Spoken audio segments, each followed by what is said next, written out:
man takes a drink. The drink takes a drink. And then the drink takes a man. Ain't it so, Dad? The mind is a blackboard, and this is the eraser.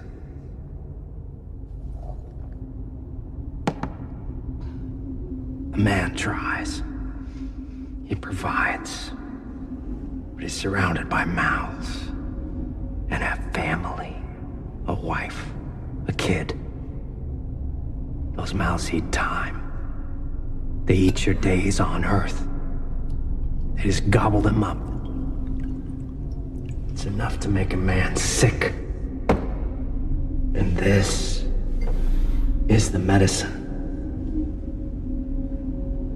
So tell me, bub, are you gonna take your medicine? I'm not.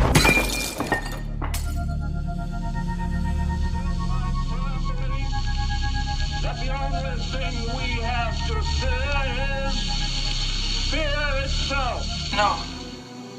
Be afraid. Be very afraid. There's nothing to fear except God. Whatever that means to you. Do I look like someone who cares what God thinks?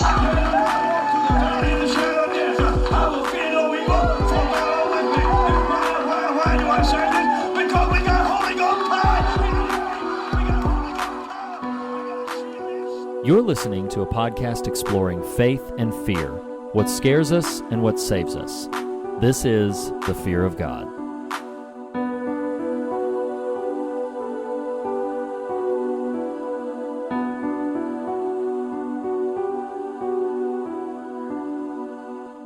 Hello, and welcome back to the intersection of faith and fear, where we discuss each week what scares us in order to find what saves us. This is the Fear of God podcast. Today's episode is one of our special quarterly King conversations, celebrating the godfather of American horror prose, one Stephen King. Paired with Uncle Stevie this week is also last year's Flannel Graph Flanagan's featured filmmaker, Mike Flanagan. So many F's. I, however, am one of your hosts, Nathan Rouse, and typically with me is fellow co-host Reed Lackey. And, well, frankly, you guys, he was here a minute ago, but he real breathily muttered the phrase, "Eat well, live long," and slinked away. It was a little weird, I gotta be honest. But, you know, we'll just presume that he'll be back. He tends to do that, so hopefully that will occur here momentarily. But in the meantime, I want to do two things. One, I want to tell you that you can find the Fear of God podcast wherever you get your podcasts, and that your official source for all things foggy is our website, thefearofgodpodcast.com. And the second thing I want to do right now is to introduce some friends to you. So, ladies and gentlemen, don those face masks, wash those hands, leave a 5-star review, and let's meet what is tied that cannot be untied, the truest of true knots. First, hailing from ancient Rome with wisdom to spare, our one and only Grandpa Flick, Ian Olson. Ian, welcome to the party, sir. Welcome back. It is hear great from to you. Be here. It's good to see you. You know, you and I got to share some Star Wars love a few months ago. Yep. But we're not going to stop with just you tonight, Ian. Our next guest is our singular everyman. He is the biggest fan of dog soldiers if he could just finish the dang thing. That's right. You'll do what he says just because he says it. It made perfect sense. It is, ladies and gentlemen, Snakebite Andy Whitfield. Yes, All right. yes. Andrew, welcome to the show, man. Thank you for having me. It's great to have you. You're great. After Andy, we welcome longtime True Knot member and more than a little fun. Because he loves home projects and because, just to be real honest, there are only a few mildly interesting True Knot members and the pickings are slim. It is Apron Annie, ladies and gentlemen, Blake Collier. Blake, welcome back to the show, my friend. Man, it's good to be back. Thank you. I would say I saw you a few weeks ago, but that's some low-hanging fruit right there. Penultimately, it only made the most sense that, like Frank and Nathan to Dr. Riedenstein, I would play the lieutenant of the True Knot, and because the word daddy is in his name, and I'm one of those, yes, yours truly is tonight playing the enigmatic Crow Daddy, which, friends, listeners, can leave only one. It is the Violet Eater, the Meditator, he who slinks around knowingly, and yes, look at our art, has a hat as his most known article of clothing. That is right. The one and only queen bitch of all time, Reed the Hat! Reed, welcome to the show, my friend. It is so good to see you. Well, hi there. Where's your hat? What the heck? It's a magic hat. It goes away sometimes. It just leaves me. Well, that's a shame. Well, Reed, all of your knot is assembled and tied. We're here. Oh my! I am so excited to see all of your faces again. I'm so excited to be in this conversation with you again. It's really, really great to see you. So, what's everybody been up to? I'm kidding. Of course, we've all pretty much been up to the same thing. Not much. Not much. Despair. I mean, turns out I've got time for a 3-hour movie, so There's that. There is that. Yes, indeed. So we are here to discuss Stephen King's sequel to The Shining, Dr. Sleep, but particularly, and I don't know if all of you had the chance to, but we are particularly going to be discussing some particular elements of the director's cut of Dr. Sleep, which, as Nathan just referenced, is 3 hours long versus the 2.5-hour theatrical cut. Now, just so I know the page that we're all on, was everybody able to acquire and or see the director's cut? Everybody? Yes. Awesome. Okay, so as we are prone to do with these kinds of conversations, we're just going to do a little bit of a round robin. I'm going to call on a few people to answer certain questions, just to get us into the flow of conversation, and then we'll see where things go. So first off, I'm going to ask who here, we already addressed, everybody's seen the director's cut, so who here has actually read Dr. Sleep, the book? So Nathan, you've read it at least once, right? Do I need to answer? I mean, you just kind of did it for me. Yes. No. I'm going to guess. That is what we call a leading question. Yes. Yeah, exactly. I'm going to ask who has read the book. Nathan, you have read the book. This is the thing I know, but have you read the book? Yes, I read the book when it came out. At the time, I did not think too greatly of it. And despite the fact that I have time for a 3-hour movie, I did not make the time to reread the book. So I have only read it the once years ago. I did see the theatrical cut and now have seen the director's cut. Cool. Blake, have you read it? No, I have not. Okay. I did see the theatrical cut in theaters, and then last night I watched, or the last 2 nights, I broke it up. I watched the director's cut. So. Gotcha. Ian, how about you? I have not. You have not read it. Oh, interesting. Okay. And Andy, did you read like the first 20 pages and then be done? Wikipedia and the rest. It's like I finally Wikipedia'd it. I was like, what is a book? I don't get it. Hey, I'm there. So you are here. Yes. At least all right.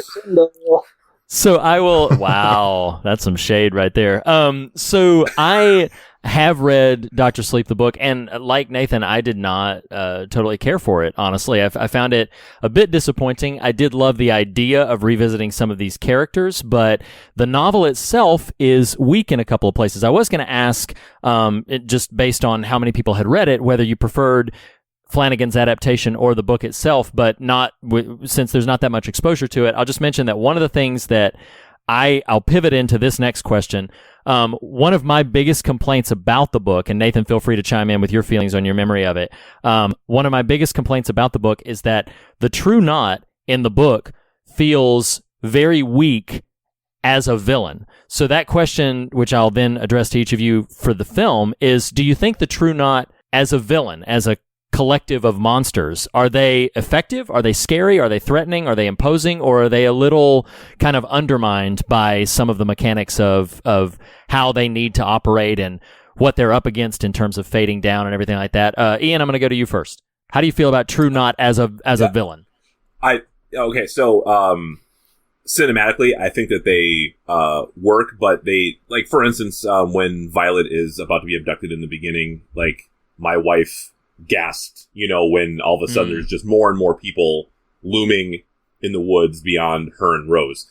And I think that makes for, yes, an effective, like evil, menacing collective, but it's also very clear that there's kind of a Transformers thing going on where, like, Rose and Crow Daddy, like, that's Megatron and Starscream. And then you have oh, wow. somewhat interchangeable, like, beyond that, like, so that's one of the jet fighter bad guys. Yeah, okay. yeah, the red shirts. It's like, oh, hey, he's the fat one, and he's the skinny one with glasses. And then it's only when Abra is shining that, you're like, oh, they have names. Oh, Barry the sack. Barry's the sack because he's fat. He's the gotcha. chunk. The chunk. Oh, oh my gosh. I mean, very memorable character, clearly. Barry is a bit of a sack if you catch me. I said what I meant, okay? I said what I meant.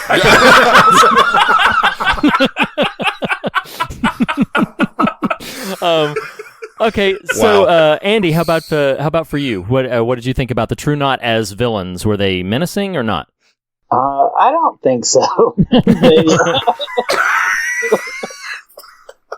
Andy, remind me, did you say you had only seen the director's cut? You didn't see the theatrical cut? I did see the theatrical cut, but I couldn't remember it. Oh, okay.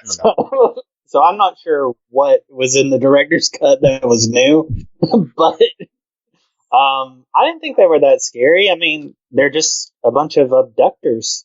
They go around taking kids. I guess that's kind of scary, but right. And they suck their essence out of them. Right. Yeah, that's true. That's true. They do. So they suck a lot. Yeah, they kind of suck in more ways than one. So, Blake, what do you think? Well, they're nothing compared to Wide Open Spaces, if we're going to be honest. Is anything, though. Is anything. A few things are. I think there were certain elements in the film, like certain moments, that it was effective, and just the pure. It's almost like the zombie thing. Like it's fear in numbers. When especially at the beginning, like Ian said, whenever more and more of them show up in the forest, it's really well done. It's really well shot and it's effective.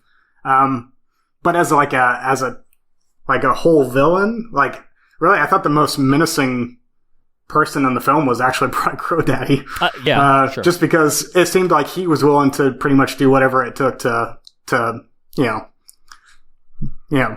get the girl ultimately. Right.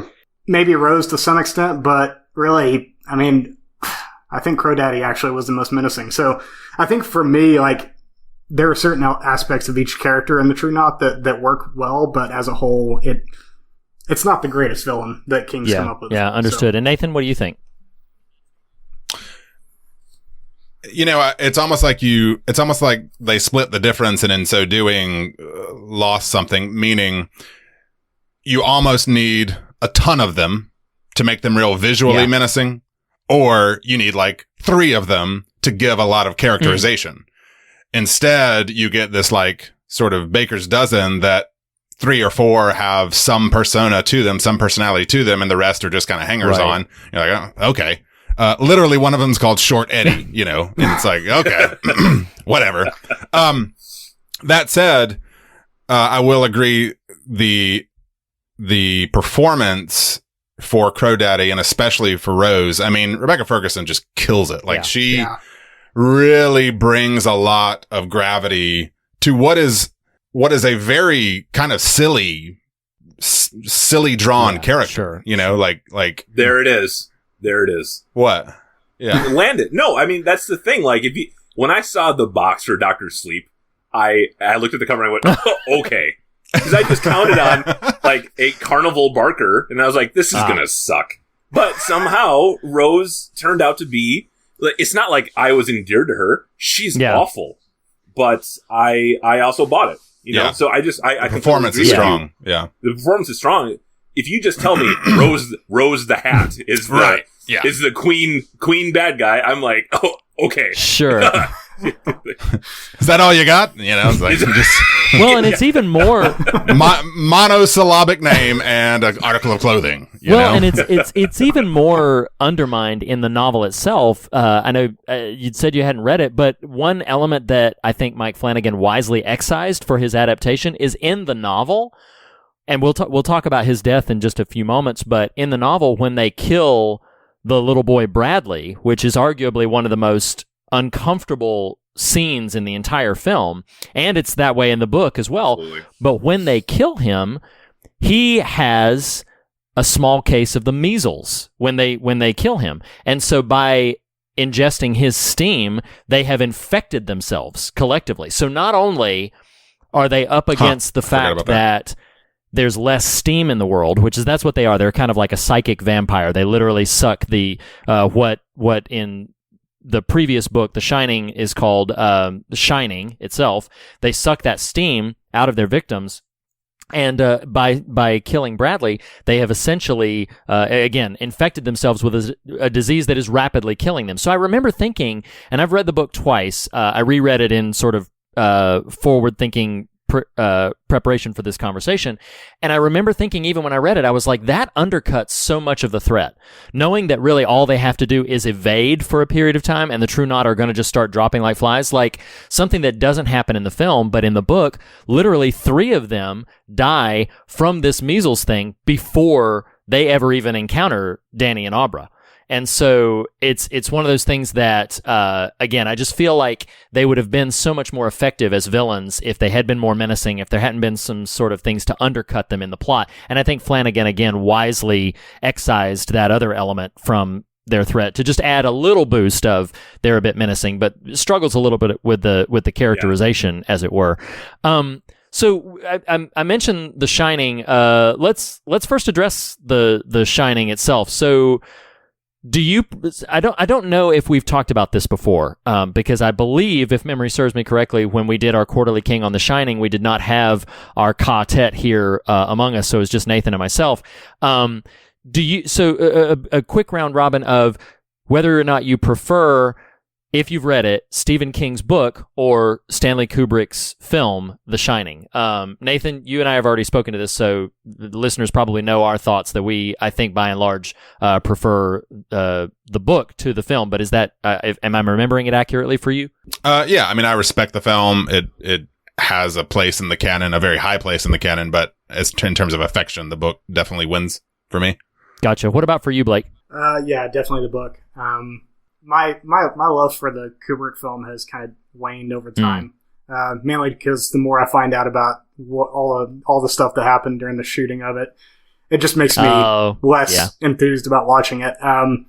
Although I will say, I do love Shelley Duvall more now than I used to. She used to annoy me in that role, and now every time I watch it, I actually grow to like her characterization more. Because she's not acting. Yeah, exactly. It's true peril. Ultimately. But yeah, the book it just digs into some of the really good, strong themes that King is going for better than I think the film does, ultimately. Yeah, no, I agree with that. How about you, Ian? I vastly prefer the Kubrick movie. Interesting. Okay, yeah. Because I think that it accomplishes what you've already said that Flanagan does, which is just my thesis overall is that King is in many ways like George Lucas, and he needs someone to ride shotgun to go, nah, George, don't do that. Rein it in. So that's why 4, 5, and 6 they work. 1 through 3 do not work because he goes completely, utterly solo, and so King needs a Kubrick or a Flanagan or whomever as the co-pilot to excise, right? Or to rearrange, or to say, well, the core of it is this. Yeah. And I think the Shining novel suffers. I think this happens sometimes with King stories where, all of us, we identify with characters, and of course authors do. But he I think that he does more than identify at times. You know, it is important that a character succeed. It is important that a character lives, whatever, because that character is King as he is writing it. Yeah, and I think that the Shining novel suffers from him needing himself in real life to come out of that dark period of his life. And I think that the Shining film is the better for just clinching off beyond a certain point the possibility of Jack Torrance's redemption. So that's why I'm so glad that in Dr. Sleep, I think it's a real victory of like character for King that Flanagan could talk to him, speak with him about it, and maintain continuity with the Kubrick Shining for this adaptation of it. No, absolutely. While still remarkably honoring his the text Shining too. Yes, very impressive. Yes, absolutely. But maintaining, you know, for instance, Jack Torrance dies chasing down his son attempting to kill him. Yeah. You know, so, and yes, definitely honoring it, like giving Dan Jack's death in the novel. You know, right. It is probably a both and that splits the difference with integrity. I think, and I may pivot to us talking about that ending in a second. It was going to be one of my later questions, but I like the way you brought it up. But I don't want to miss Andy's opportunity. Andy, have you read the Shining book, Andy? No. Okay. So fair enough. Fair enough. So you vastly prefer, I would imagine, Kubrick's film. Of course. No, I do not. Right. Just leave it there. It's like, I don't prefer it. No. But it was going to be one of my later questions, but go ahead, Andy. Yeah.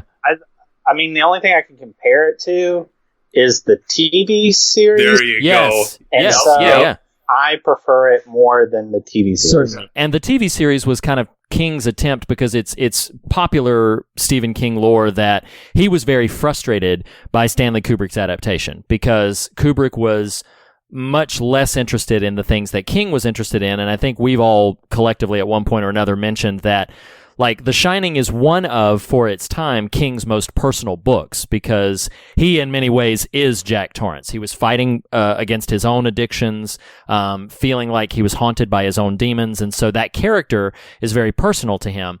And as a result, Kubrick's film, which largely makes Jack Torrance little more than a utility player in the massive scope of this Overlook sort of haunting, as it were, King was very frustrated by that, to the degree that when Flanagan approached him about adapting the Dr. Sleep film or the novel, and he said, I want to lean on, because of its cultural significance, I want to lean on so much of the visual representation of Kubrick's film.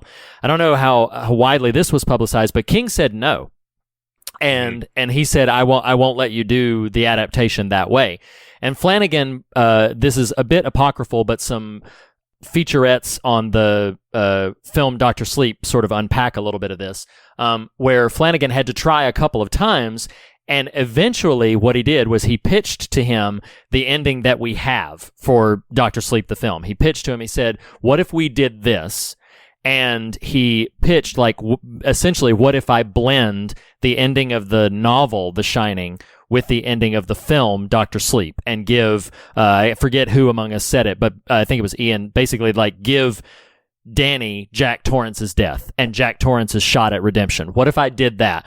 King, again, according to the apocryphal account, said, well, let me think about it, called back like a day or two later and said, okay, do that. You do that, and I'm good with it. And so then Flanagan was off and running, particularly with this cut. So let's talk about that ending. I particularly find it, and I'll tip my hand a bit, tip my hat, if you will. That it's got to be a hat. I feel always got to be a hat.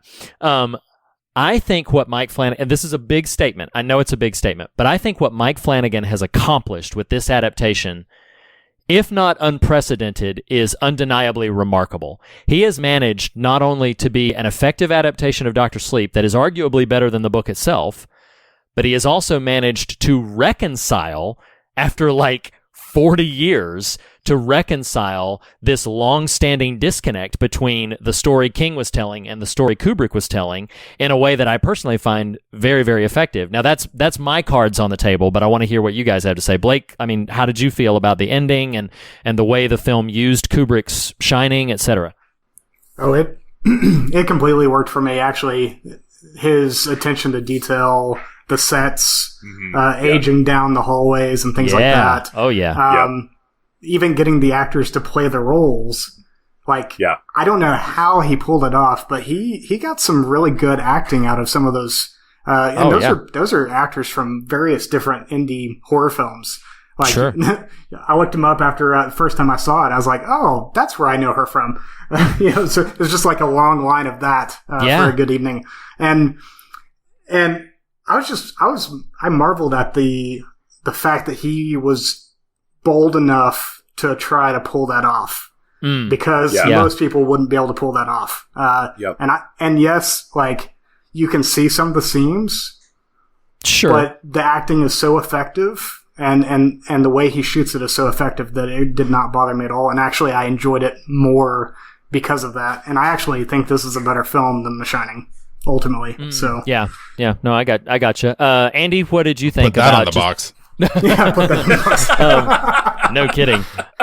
Andy, what did you think about the way that, again, not having read the book, but just in general, the way that Flanagan had incorporated elements from The Shining into this? Did you feel like it was heavy-handed, or you feel like it was pretty effective?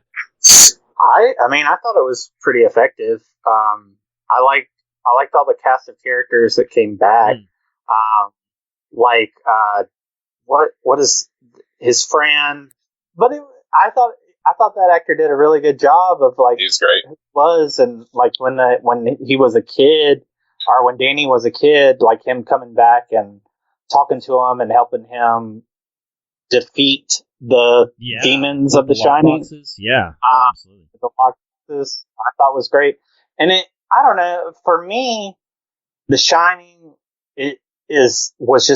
it's evil. The whole place is evil. The Overlook Hotel, we know, but to change it around, it's interesting that somebody could stop it. Yeah. Does that make sense? Like, it carried over, but it's interesting that, like, you can put the twins in the lockbox and they're gone. But Shining, for me, it felt like nobody could defeat everything that was going on with it. So the throwback to the characters from The Shining, and like seeing the hallway with the moon landing, with the carpet, and even the naked lady in the bathtub. I remember that scene from The Shining. We all do. And he nailed it. He nailed it.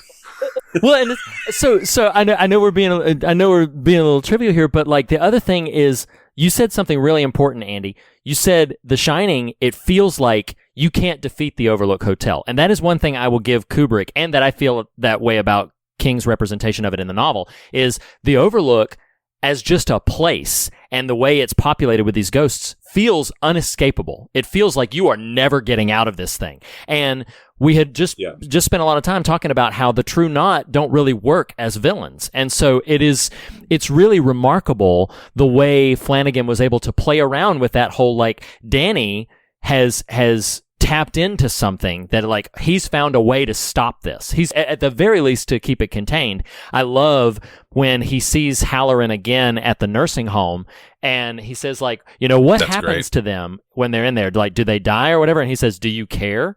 And I was like, oh man, it's so great, because it's like they're stopped, they're contained, they're done. And so I really love that you brought that out, because the Overlook does feel just like so imposing, and it feels so menacing.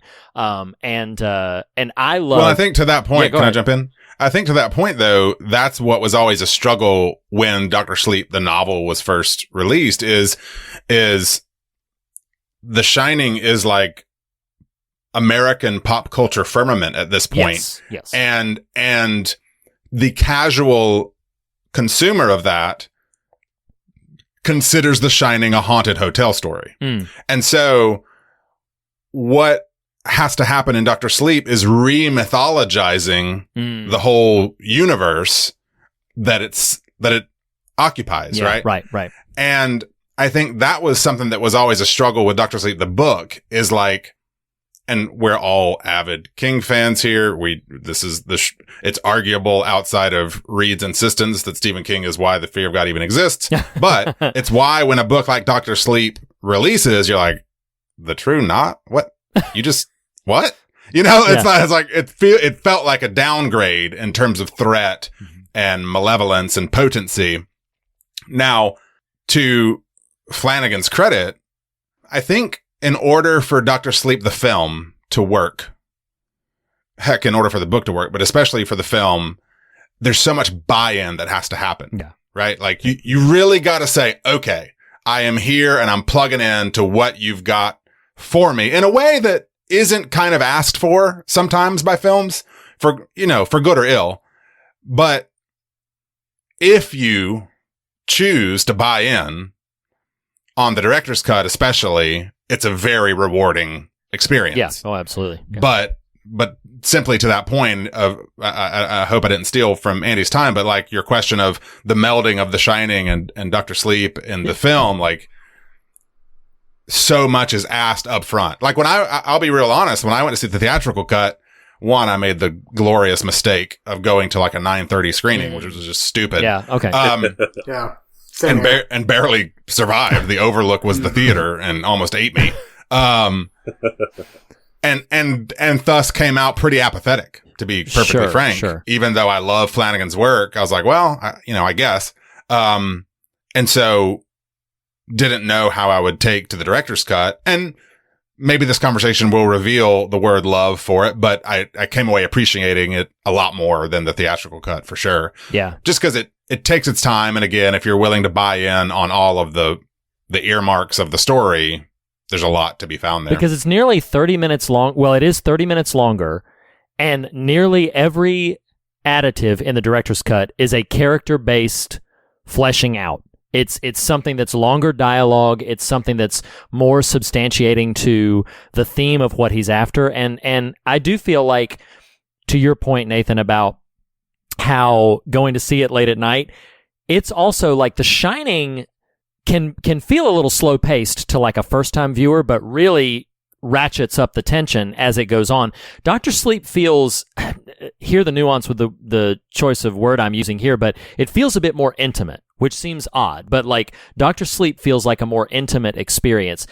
The Shining always felt to me like this grand epic, and Dr. Sleep feels much more like, again, an intimate character piece of looking at the ramifications of what has happened to these people before and how they're navigating, coping, and then ultimately passing on what they've learned to the generations that are coming after it. I feel like we can kind of spiderweb into some different things, but I want to hear from Ian on the same question. So how did you feel, Ian, about the use of Kubrick's, sounds like you're the biggest one among us who prefers Kubrick's film to King's book. So how did you feel about the way Flanagan both honored that cultural footprint and incorporated those elements into his film?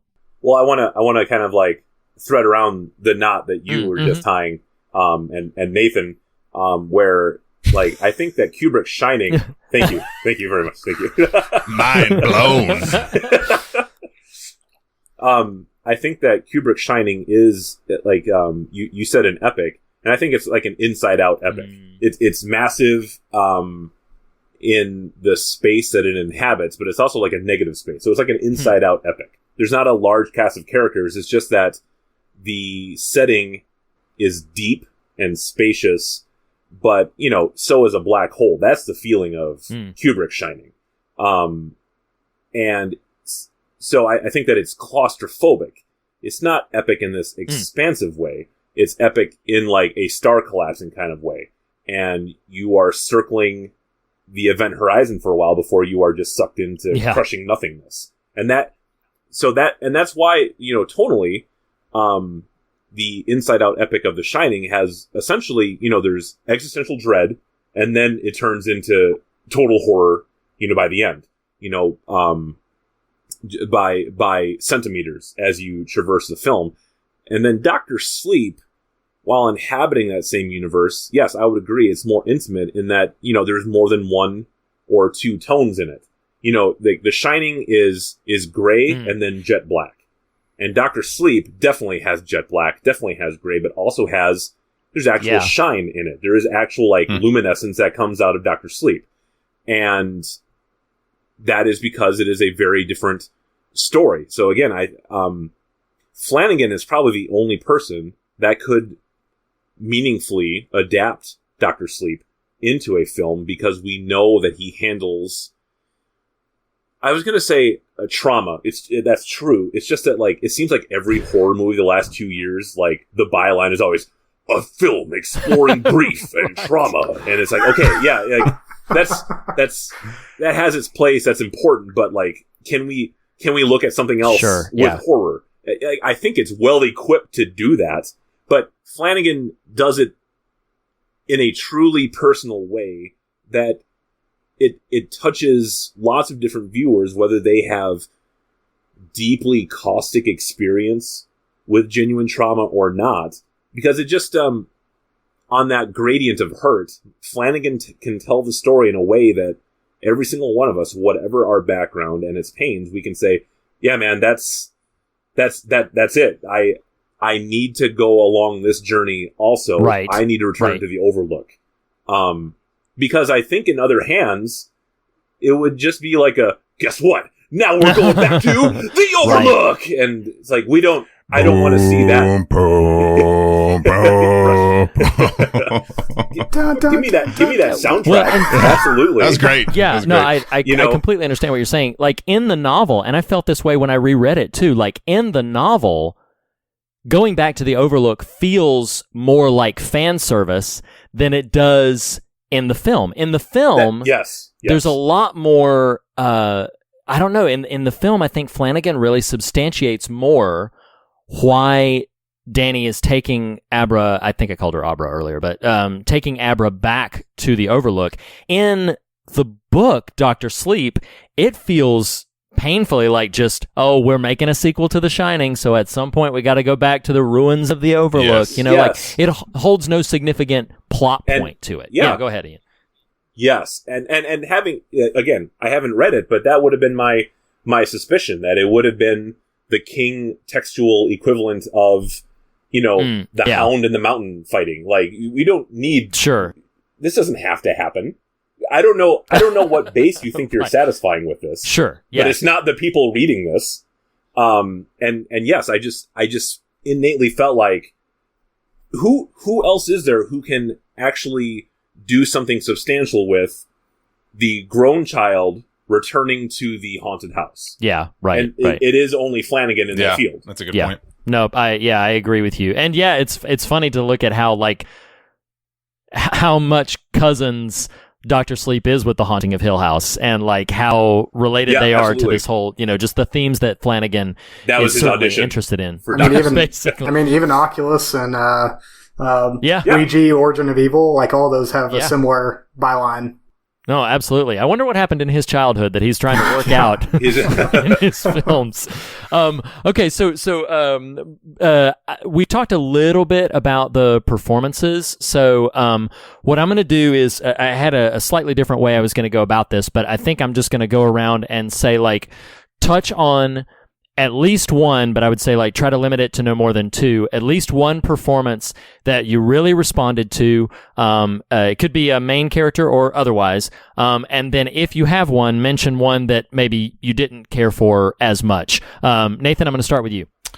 I wish you hadn't done that. I'm just kidding. Because I was going to take 2 seconds and look up the actor's name, because I did not do that beforehand. Go slower. So where I'm going with this one, I'm going to take what I think is the less easy route. And also because rewatching the film last night, uniquely the director's cut, this really jumped out at me. Kylie Curran is the actor who plays teen Abra. And not just in a general performance sense, but her delivery of the scene in the van was stellar. Yeah. If you haven't or aren't going to watch this, I appreciate that you're listening to our episode, so thank you. But there's a moment where Ewan McGregor's character basically mind controls her from a distance, and inhabits her and talks to another character. So this little performer, Kylie Curran, delivers a scene as a 40-something man. And it's really lived in, really inhabited, really embodied, really spectacular scene, that really kind of stood out on this viewing. Yeah, I would absolutely agree. Blake, how about for you? Performances? I mean, the one that stood out for me in the first viewing and in this one both were easily Cliff Curtis as Billy. I generally like Cliff Curtis and everything he's been in. He's great. I don't think he's just a really good that guy. Yeah. And so, like, I think for him, like, Billy as kind of the I guess you'd say the AA stand-in. Like, there was one might say that Dr. Sleep is basically an advertisement for AA. In many ways. This is in many ways. So don't drink a lot, okay? So I think the put way that he on the played, box. yeah, exactly, put that on the box. I think the way he lived in that character, and you could see even in his facial tics that it was very much lived in. Like, Cliff Curtis thought about that character, thought about what his backstory was, and actually, like, he didn't have a whole lot of lines, but you could tell in his face that he'd lived a pretty rough life. Yeah. Oh, leading yeah. up to that, Sure. leading up to the story, and just his loyalty to Danny once great. they'd gone through this journey. It was beautiful. Yeah. And it's it's probably one of my favorite parts, and which makes his death ultimately really traumatizing. For both times I watched it, And it was especially the way it happened. Oh, absolutely. Yeah. And it was a huge gut punch to me when I watched it, because he does not die in the book. Yeah. And Really? so, I forgot that. Yeah, he does not die in the book. He survives until the book ends and he's still alive. So when Andy does that to him, I was like, no, this cannot be the way that this guy goes down. It's really devastating. For those who haven't seen the film, there's a character in it named Snakebite Andy, and her skill is that she's able to persuade people very effectively to do what they would otherwise not want to do. And as she is dying, yes, and she's called a pusher, and as she's dying, she looks at Billy, who shot her and took her out. She looks at him and says, "Kill yourself." And he, because of her power, is unable to fight that impulse to do so. And it is devastating. It is absolutely devastating. Yeah. Well, that scene also illustrates a great moment. I'm sorry to cut you off. Illustrates a great moment, and also illustrates Flanagan's mastery of the material, because right before that, Andy is trying to influence Danny and he resists. And that's a really, I don't remember what is in the theatrical or rather, there's some very clear things that are in the directors that aren't in the theatrical, but not everything was cluing in for me. But I couldn't remember if that was in the theatrical, but I loved that moment where she tries and fails to take hold of him. Yeah, it's pretty effective. Ian and Andy, I'm going to come to you in a second, but I've got to mention for me, because it's probably one of the more obvious choices, but if I'm being honest, as much as I love nearly the entire cast of characters here, one of my favorite performances is actually from Ewan McGregor as Danny. And I'm going to point to one particular scene. It is a scene that does not exist in the book in any form, but it is so much a creation of what Flanagan was trying to do with this. And that's the scene where he goes to the Overlook and sits at the bar, and his father is the bartender now, and he's having this... there's so much emotion wrapped up in the moment, because he is now talking to his father, who he has not visualized since he was 5 years old.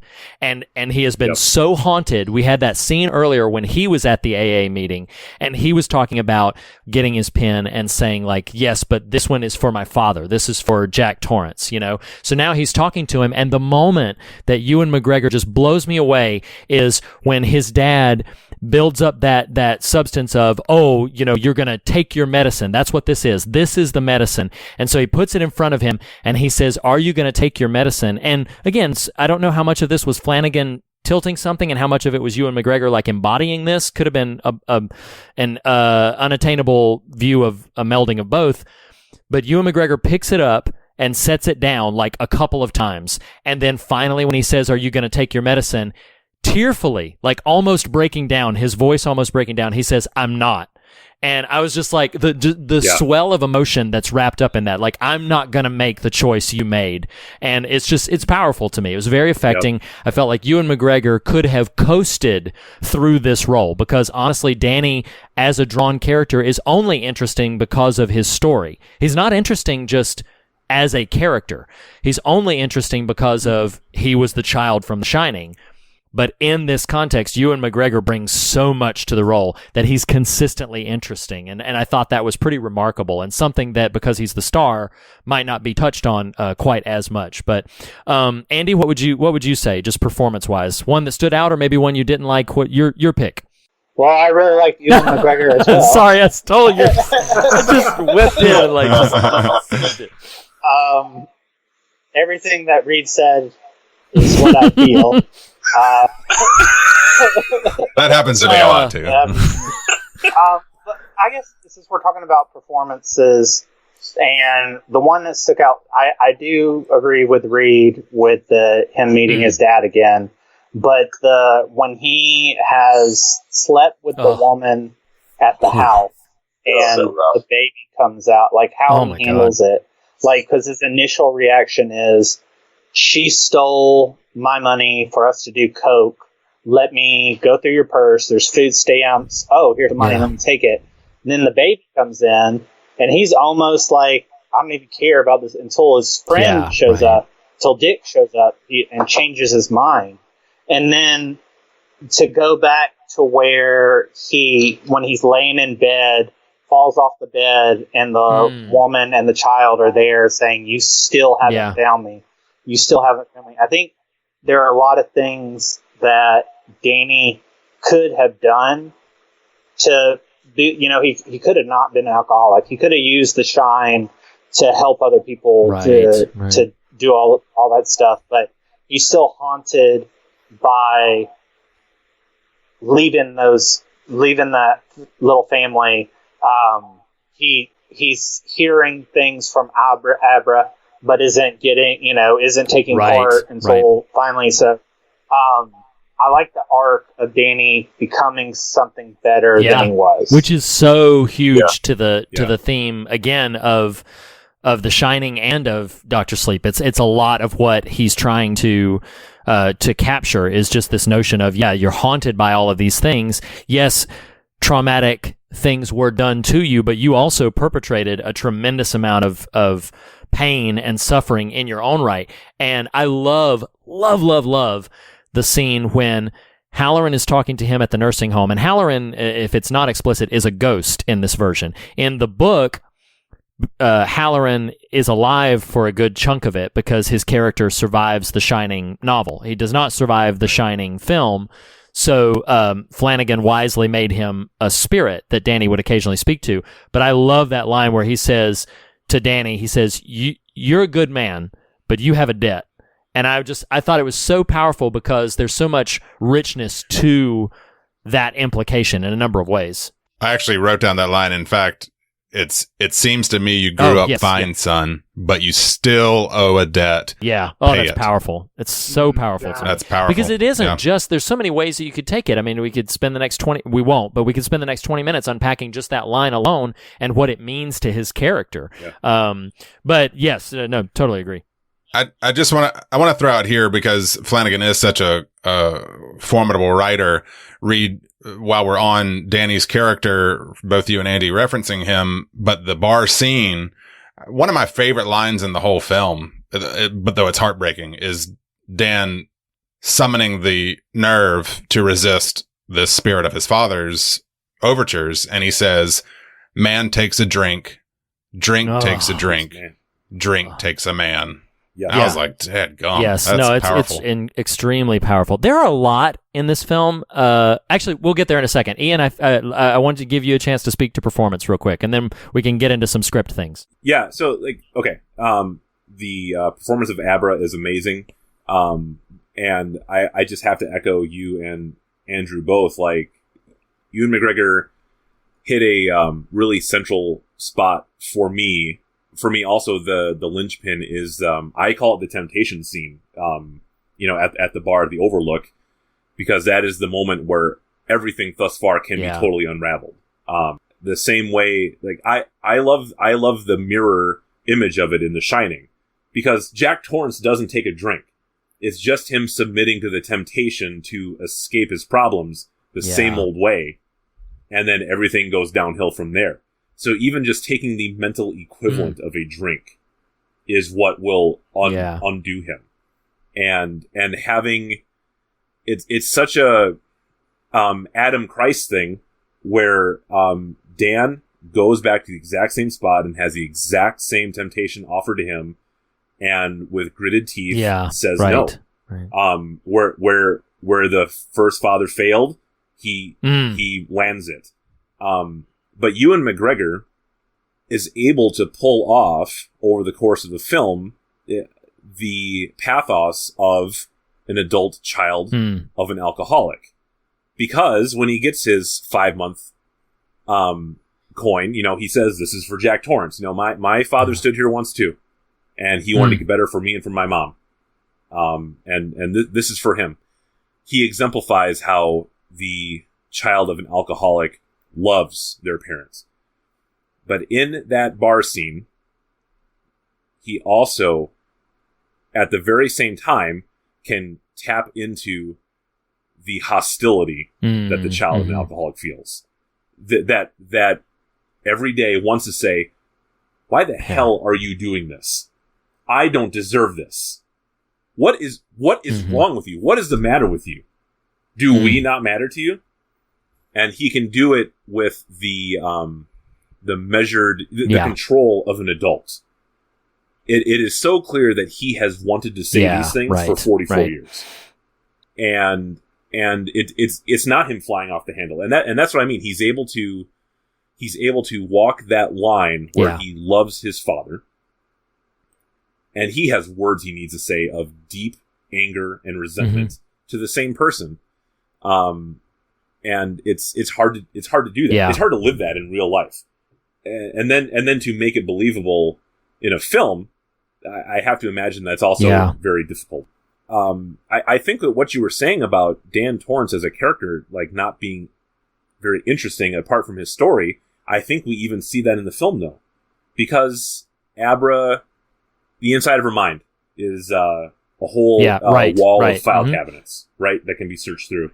Rose says, "My mind is a cathedral." Every glimpse of Danny's mind that we see is the maze. And boxes and ghosts. Dan Torrance inwardly is not a library, because he is. It has so defined him, right? That has utterly defined him. His 39 years of his life, and that's one of the unspoken way. It's one of those things where if Dan Torrance, as a character in the film, says that, you don't believe it, because people don't talk like that. But if you just show the glimpse, like, whoa, this is it. This is what's in your mind.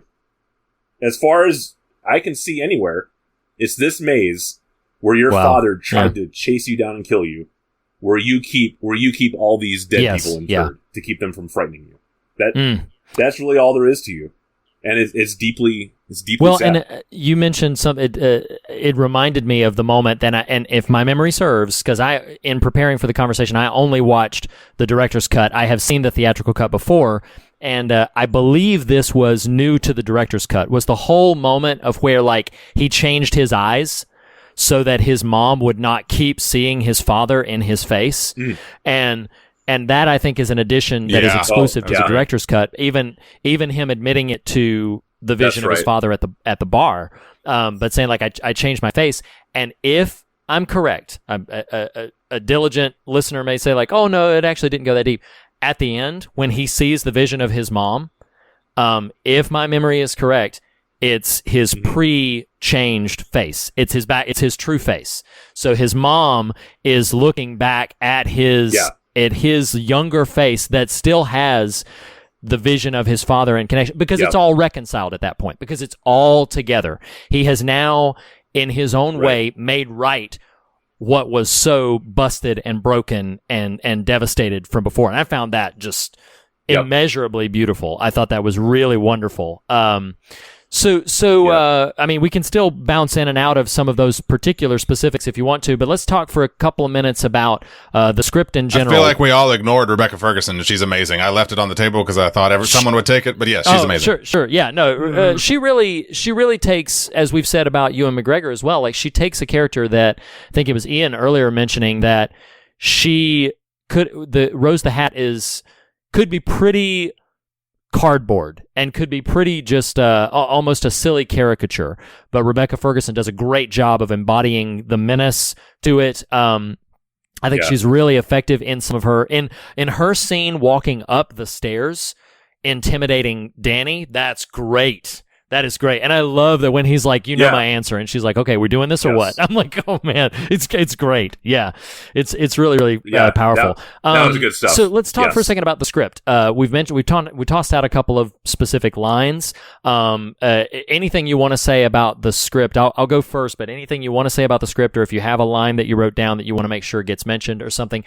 I've sung the praises of the adaptation as a whole. I could go on and on and on forever doing that, but one of my favorite lines in the film that I do not remember from the book is when he's talking with that doctor who's kind of pitching AA to him, which, by the way, that scene, if you didn't notice it, is a replica of the interview room where Jack Nicholson in The Shining was doing his interview for the Overlook Hotel. Mm-hmm. But when he's talking to that doctor, and his doctor's like, do you go to church? Like, what do you believe in? And he says, our beliefs don't make us better people. Our actions make us better people. And I found that to be tremendously profound. And I feel like there's at least a dozen or more single, almost blink and you miss it lines in there like that. That is just, if you pause it and think about it, it's like, wow, that is truly pretty profound. That's pretty significant in a number of ways. This is one where I don't know who has what to say, so I'm going to ask you to just sort of raise your hand and jump in if you want to chime in on script and or line stuff. Blake, you feel like you look like you're itching to say something. Yeah, I think I could almost watch a whole movie of just his time in the retirement home. Oh, that's beautiful. Yes, it's amazing. Just the moments that he has with the patients who are about to die, and the cat jumping up on the bed, and just those like. There's a story in there where this, an alcoholic is coming out of addiction and working in this home, and like all the stuff that breaks him down in this film is done by his constant confrontation with death over and over and over again. Yeah. And just recognizing the pain of every person he meets, trauma and history, and seeing that the things that we do don't just impact our own lives, but impact our communities, the people around us, no matter how private we may think those actions are. And so I just really appreciate that time that Flanagan took to really just kind of settle in a place for a little bit, to appreciate those moments and those times where he's able to kind of be a soothing influence. And a Dr. Sleep, as I say. Sorry. I'm getting excited about something because it just struck me. I forget who said this earlier, but somebody was like, they could have gone the route of just being like, no, we're going back to the Overlook, like really bombastic kind of thing. And I tell you, in a lesser... The way you just delivered that, it feels like that was Ian who said it. It probably was, if you were trying to... But a lesser filmmaker and a weaker adaptation, that stuff would have been excised. Because it's not the main conflict. Yes. It's not it's not directly the story. So a lesser material would have said, well, that's your first thing to go. When in fact, I so appreciate that he took that time with it because it is so substantial for all the reasons and more that you said, Blake. Yeah, go ahead, Ian. It is it's a crucial part of the story because we have a contrast between Dan and Rose the Mad Hatter. Because she also has a moment where, Grandpa Flick is dying. Oh, yeah. And he says, I'm scared. Yeah. And she goes, no, you're not. and does her whole epic theology of glory, no, you are prime badass material. You know no fear. You eat forests. And it clearly doesn't work for him either. He's screaming all the way out. No. He's like, I know I did all that, but now I'm dying. It really I sound really awesome when you say it that way, but I don't feel real awesome. Yeah. Problem is, it's all the past, Rose.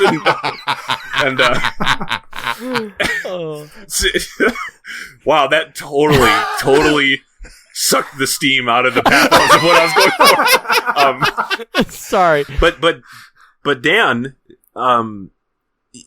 has the big problem for a long time of like suppress your shine. Right. Ultimately, he lands on this little light of mine at the very end, and it's very nice. But he does let it shine in these incredibly small ways, these secret ways where the right hand doesn't know what the left is doing, with just one-on-one dying people, and he doesn't like correct them. They said what they meant. Right. They're scared. Yes, sure. And he says, yeah, okay, yeah, I understand that, but it's okay. It's going to be okay. And Rose is the complete opposite, right? Like, I'm scared. Like, no, you're not. Right. And then let me tell you the whole catalog of your awesome deeds so that you can go down like a true badass. And it's like, well, no, he still dies screaming because he knows nothing awaits him. Right. Because he's a psychic vampire from the bowels of hell. His essence is going to get sucked up by like the rest of people, and all of us are going to cannibalize your essence the moment you're dusted. Essentially, so.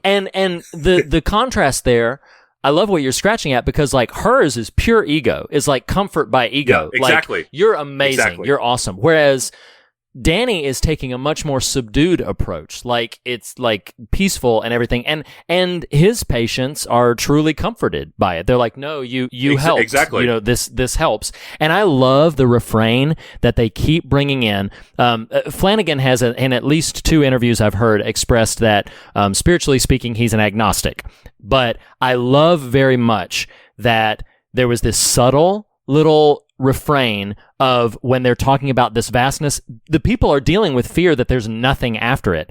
And because of the most gruesome and violent things, they said, no, we go on. I can tell you with complete assurance, we go on. And it's because they'd experienced all this horrific ghost thing, but the way that even that can be pivoted over into something hopeful is truly inspiring. Like the things that scared us and the things that are, I'm reminded of, never let me miss an opportunity to bring in The Exorcist, that in the novel The Exorcist, it is Father Karras is struggling with his faith and is asking for some substance to faith, and in response has to fight for the life of this girl who's possessed by a demon. So it's the wickedness and the ugliness that can somehow be pivoted into something that it sort of rattles the scales off of our eyes and sees like, no, we go on, and there is something to fight for, and all of those different, Well, elements I think the one moment that specifically spoke to me is when I believe it's the first person he goes in to visit, and the guy is starting to panic, and he just puts his hand on the guy's head and he says stop, or I think it's silence or something like that. Yeah. And like everything in the guy's head just goes away. And he's like, I shouldn't have done that. And the guy says, no, you helped me. Yeah. And it's quieting all of those voices of fear in his head about what's about to happen. Well, and that's that returns later too, Blake, because the patient tells him like, you're right, you're exactly where you're supposed to be, and that's what he says in his final moments. Mm-hmm. Yeah, no, it's truly wonderful. I have 2 more things that I want to mention before we maybe get into something. It feels like we're already tap dancing into some things, but I want to throw out a script note. I was just about to say, but before I move on, Nathan, you talk as if I'm gonna forget you. Please don't forget me. I'm so scared. That's Remind me of my greatness. Remind me of my Nathan, greatness. Nathan, you are not scared. Okay. You're not worried about being forgotten, Nathan. Wow. But no, we haven't heard from either Andy or Nathan yet. So yes, script stuff, please. Nathan, you're clearly Andy, would you like to go? You're biting the shit, baby. Okay, I'll do that too. Yeah. Well, no, I do love the, I've watched enough Flanagan at this point to have a great deal of respect for his scripting as well as just his directing all across the board. But, little notes, Reed, you mentioned, but I do love our actions versus beliefs line that the doctor says to him. No, that Danny says to the doctor. Halloran to Danny says, it all comes around. Ka is a wheel. That's just a great little deep cut King reference. But I think it's not even a script note as in like actual lines, but again, this is what I was mentioning earlier. This film asks you to buy in real heavy to a lot of stuff. But if you do, you're richly rewarded. But the production design of not just Rose's flight, through the night, which is mesmerizing, but also, Abra's mental trap for her. Oh man. Like if you were to just tell someone in a pitch meeting, like, okay, the filing cabinets and the celestial vortex and the spotlight and the purple hair eyeless Abra. Oh, Rose's feet. Yes. I thought of the exact same thing. You've seen Doctor Strange, right? Like her feet get heavy. This is Dr. Sleep. And then Abra's in her head. I'm like, oh, like it doesn't work on the page. It just doesn't. It's stupid.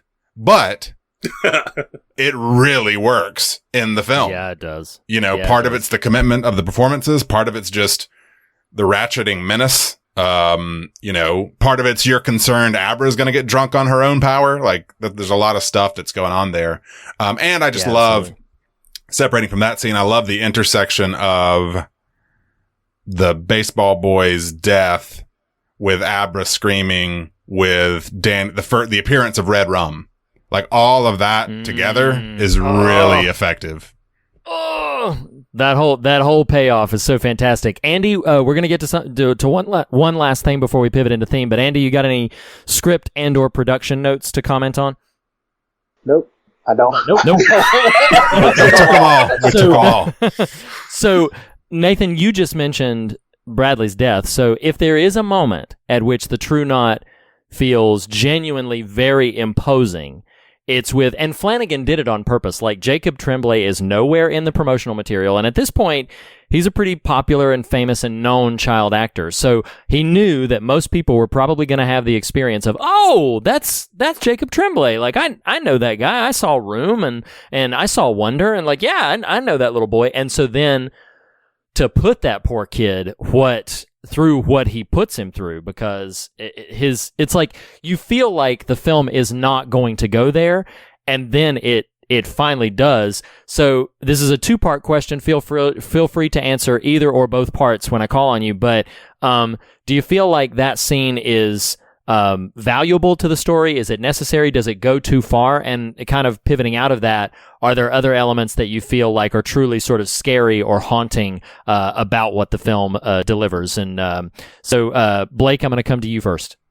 Well, first off, I don't think it goes too far in the sense that really you hadn't really felt an actual threat up till that point. Yeah. Like a full-throated threat. Yeah, right. Like, yes, Violet at the beginning, there's a little bit of a creepiness factor, and you see the potential, but you see the actual cost of what these people do with this, and what the torture they put the kid through to get the full amount of steam, to get the full shining out of him. Yeah.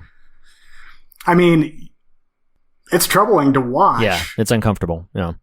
But you almost have to have that for the True Knot to actually have any force in their villainy. And so, because if they didn't have that, I'm not sure whatever threat they had, like by the time we got to the Overlook, I'd be like, nah. Right. The hotel will take care of her. It's not a big deal. Yeah. It'll happen somehow. And it wouldn't, I wouldn't have bought in. Yeah. Probably at that point. But once they take Jacob Tremblay, who, by the way, I did not really care for his acting in this film. That's a hot take. That's a fire starter take right there. Yeah. But don't kick the dead kid while he's down, Blake. yeah, exactly. but I think you have to have that in order to really kind of. It's the classic Psycho thing. Like you bring in the big name, actor or actress, and then take them and out. You kill them right off the bat. Yeah. And so it's an old trick. It's been done in numerous movies. Yeah. You just don't expect it from a kid. List them for us. I just did. So I think it really makes the threat real. Yeah. For the first time in the film. Yeah, understood. So. Andy, how about you? That death or another scare in the film that was really effective for you? Well, I said it earlier, but the mom and her kid who wake them up was really frightening because it was Danny's, and whether it be his addiction or whatever it was, something that he did because he couldn't. I mean, how hard would it have been to kind of shake that lady awake? I mean, was she dead already when he left the kid there, or was she just passed out? She was probably dead. Now there's a case to be made that maybe she was just passed out, but she had clearly messed up the sheets with her own vomit, and that's a strong sign that somebody is close to dangerous levels of being passed out when you're seeing all of that kind of stuff. So, it's possible. It's highly likely she was dead when he left. Well, just he didn't save her kid, so he could go back and save Abra. Yeah.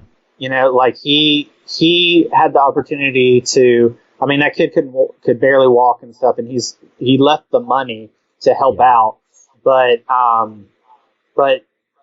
Danny. Throughout the whole movie, Danny's trying to redeem himself for not really speaking up on things, I think. And so when he sees that, it adds to his character when he sees the mom and the kid, because he took the wrong action there. He took the wrong step of not getting help for the kid. I mean, because he could have just called somebody and said, "Hey, I think there's trouble with my friend," right. Or something. Yeah, something. Call 911 and tell them to get to the apartment or something. Yeah, no, absolutely. Yeah, but he took the action of that, and I think him helping Abra helps him kind of come to terms with the not helping somebody when they were. No, that makes sense. That makes sense. Nathan, how about for you? Bradley's death and or another scare? Sure. I would agree with Andy. I think the effectiveness of the pairing of what Dan does in leaving those characters and the way they wake him up in that nightmare are terrifying. Of course, Bradley is rough, no doubt. What this moment of our conversation is making me think is, so for me personally, I got into Flanagan late, circa Haunting of Hill House, and then went back through the bulk of his catalog. What something like this viewing of the director's cut, specifically of Dr. Sleep, does for me, because I know generally from a scare perspective, he's so resistant to the jump scare ideology and so is more a dread builder. But I think he's a little hamstrung in this one because it's sourced elsewhere, right? And so I think it'll be interesting to me to see, as his credibility and clout continue on the path they're on, and his budget and his abilities, his resources get vaster. Although I think everyone's resources are contracting a bit right now, but you know what I'm saying? It's interesting to see what could be next from a feature standpoint. That said, something that's meant to be scary, that at a certain point, after a certain point, anything becomes comical, right? And the naked old lady, after a while, you kind of start to expect to hear Calliope music or something. It's like, and there's a dank shower curtain being put. Come to grandma. It's just like. They said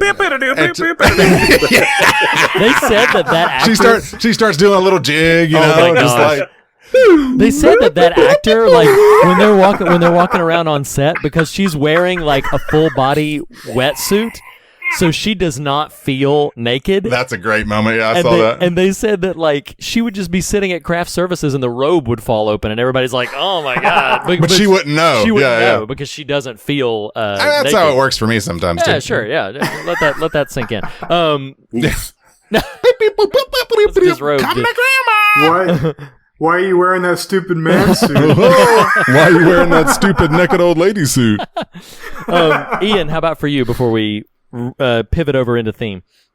Well, I'm glad that exchange happened before I answered, so that it wasn't just me being really glum and moody.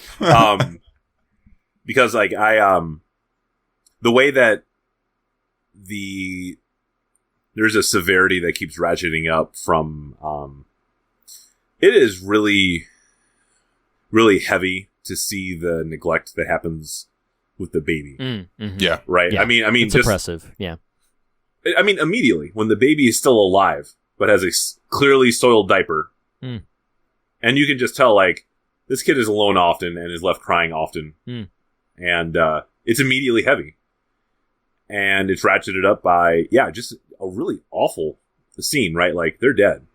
Me, the woman, and the baby both, and just psychologically, there's already like a violence being perpetrated there, and I can as hard as that is to endure, and those both were like very difficult. We had to pause like when I watched this with Kristen, because that was really hard hitting. Yeah. But when we got to Bradley's death, I was dreading it coming because I was starting to feel like this is not going to work. The first time I watched it solo, like I was deeply uncomfortable with it, and I mean, I know that everyone who's not a psychopath is going to say that. Like, I'm really uncomfortable with that. Of course, it's supposed to be. Yeah. But I don't know. I like it. There it is. Everyone except a psychopath. I meant what I said.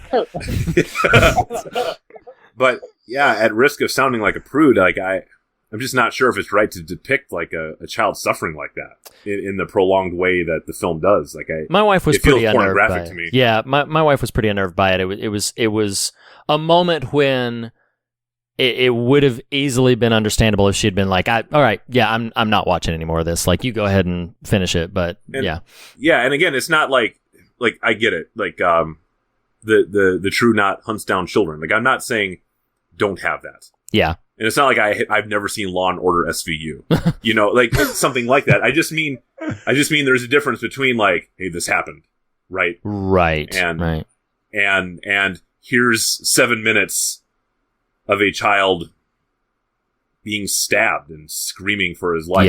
Yeah. And I'm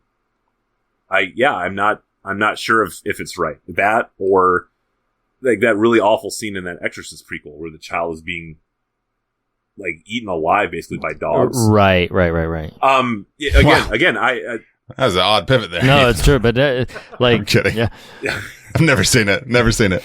Oh yeah, it's I mean, that's the thing. Like awful. I when I saw that movie, I left and I was shooken, and people were like, "Dude, you watched Dead Alive and that was too much for you?" He's like, "Yeah, there is a world of difference between the two." Yeah, are you being stupid right now? Yeah, no, and yeah.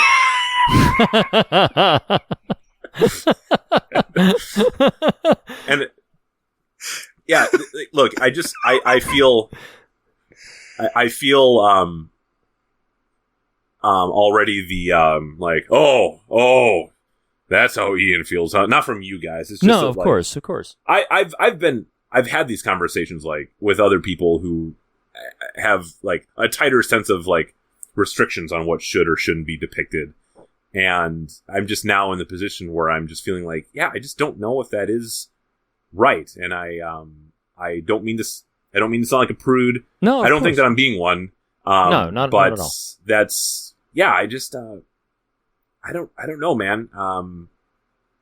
I shouldn't put it this way. I shouldn't act so like, I don't know, relativistically skeptical of what I feel right here. Like, I don't think it's right. No, I understand what you're saying, and what makes a moment like that particularly problematic is that in some sense, like I'm remember, I don't know why this is the moment that immediately came to mind, but there's an extended sexual assault scene in The Girl with the Dragon Tattoo that I feel is very unnecessary. David Fincher's version of it, not the Swedish original, that I feel is very unnecessary, and I feel like is pretty exploitative.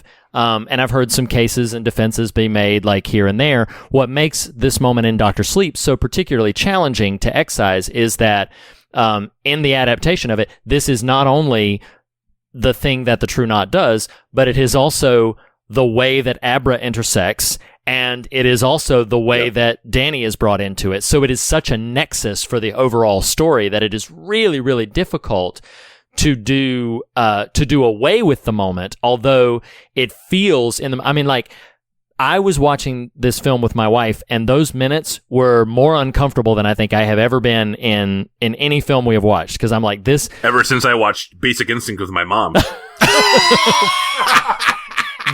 Or Monsters Ball. Oh my lord! You know what? I don't feel bad anymore now. Now I don't feel bad. You're good. I'm fine. Yeah. So, but no, Ian. Sincerely, like, I hear what you're saying. And I think if anybody, there was an article that passed around that I did not read, but I remember the headline specifically saying, like, "Hey, by the way, it's okay if you walked out of Dr. Sleep." And basically, it was saying, like, that moment itself, you don't have to feel like that you're acting morally superior or whatever for that scene to be too much for you. It was too much for the actors. Like, I don't know if you heard in behind the scenes stuff that, like, Jacob Tremblay was doing this, and when it was all over, every single member of the True Knot, from Rebecca Ferguson to Flanagan himself, could not speak. They were, like, tearing up, and they could not speak and did not know if they could do the take again. And Jacob Tremblay, like, hopped up, ran over, like, high-fived his dad. Like, he was fine. He was good. But they were all completely rattled. Picked up the baseball mitt and started tossing it with buried the chunk. It's like, come on, Bear. So, but until he moves to Florida when he's 12 and becomes an alcoholic. Yeah, he's fine now. Wow. You say that now. Yeah. But no, just sorry, Jacob, but just to validate that, like, no, that scene. That's why it was one of my questions. I was like, does it go too far? I wanted honest answers, and no, I don't think you have to feel bad for being honest with it. But we've discussed things for quite a while. Nathan, I'm gonna kind of chuck the ball over to you. I'm gonna write on your chalkboard and say, like, hey, you know, like, why don't you lead us into a few more deeper waters, if you will? What's some things that you think this film had on its mind? Well, Reed, I will receive the ball chucked to me and throw it down the 10-yard line for a field goal 3-pointer. I don't get sports metaphors. Right. So, you know, something that really, I'm going to ask this kind of question of us, and we can just kind of follow where it goes.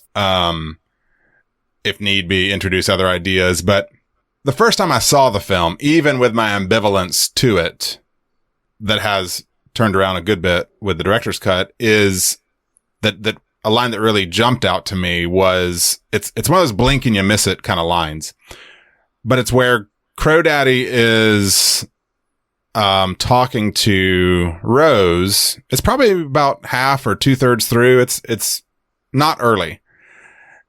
And she is sort of, they're kind of mutually lamenting how hard it is to find strong steam in their kind of parlance. Right. And Crow Daddy has this line, and he just says, I don't know, it's diets or cell phones or Netflix, but there's a lack of steam. I'm paraphrasing after that. And what I want us to just talk about for a minute is, like, in a 3-hour film, that's 2 seconds, and even not textually what the film is about.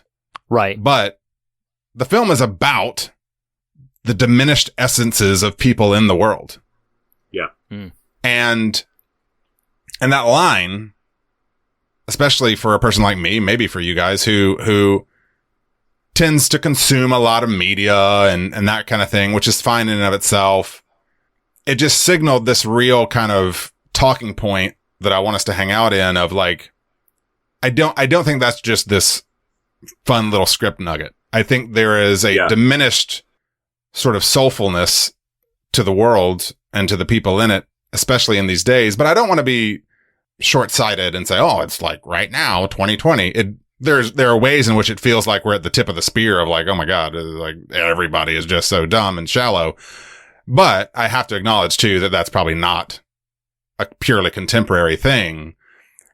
But I don't want the question to be, why are people so shallow? I want the question rather to be, and I want to frame the conversation more of, like, if we kind of mutually acknowledge that feels like a reality, lack of depth, lack of wisdom, lack of richness of spirit, lack of soulfulness, are there, and what are we doing kind of mutually in our individual self, in our sort of familial settings and sort of social settings around us? Like, how do we combat that? How do we push against that?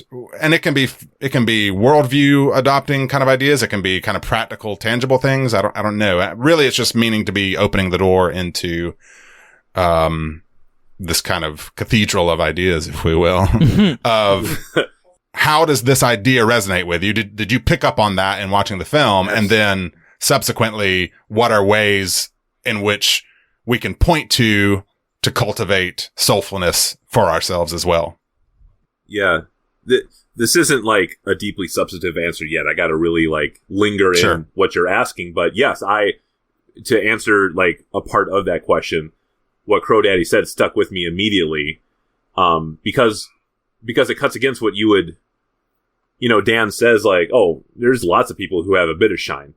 So you would think it must be very simple to find victims, right? But for them to be, saying like, man, it's getting harder and harder. You're looking for a whale, blowing steam, and when he gives like his hypotheses, I just want to connect it to something that Rose says, and about what you said about like, yeah, that's not only 2020. Rose says to Danny that, the steam kind of gets polluted as you get older, right? And what I thought of was the Breakfast Club, so that's not 2020, but what they say in the Breakfast Club is you grow up, your heart dies. And that's what I immediately thought of. I mean, that's why the best steam comes from kids. It's because now we can run the risk of being Victorians about it and pretending that there's this like, deep well of innocence in kids, when kids can also be messed up and malicious too. But I guess what I would say is, while they're not 100% that, at least that is more characteristic of them than it is us, blood-sucking, joyless adults. So it's the soullessness for what I'm hearing from this film, from the discussion, and you saying like it's not just about shallowness. Like, yeah, what I think of is it's not being really all that alive. A la what they say in the Breakfast Club, like your heart dies, like being biologically alive, but not receptive to any more than, I don't know, the material means by which we numb ourselves against all the extremities of being alive. Like whether they're really good, like blissful, ecstatic, or really crummy. But we try to numb ourselves. It's like, we feel this need for a compressor to just tighten the bandwidth of our experience to something manageable, but that manageable then is always a flat line instead of just the peaks and the valleys, ultimately, of absolutely just horrible things that put a dent in our soul, as well as like really beautiful, deeply life-affirming, deeply affirming a sense of like, I knew that this wasn't all, right? Like the song, is this it? That's kind of more the sense I get of it, and that's what we get from Dan himself, right? Like, because you ask yourself, like, so how is it that he hasn't been seeing ghosts all this time? But he's been numbing himself for the better part of 30 years with alcohol, yeah, right? And so, yes, what Crow Daddy does is focus in on prescriptions and then like electronic media. But these are all, you remember what Jim Gaffigan said about all these different things? They're all McDonald's, right? Whether it's gossip, whatever it is, whatever your thing is, it's all McDonald's in the soul. So all these different methods that we have for numbing ourselves, they're all booze of the soul in one way or another. Yeah. And for that, I meant for that just to be a really brief introduction to the talk. So I'd like to pivot off of something there. Something that Halloran says to Danny on the bench in like the first 10 minutes of the film is he says in passing, he says, the darkest things are the hungriest. And they eat what shines. Now, we know the context of the film being these monsters, the true knot, etc.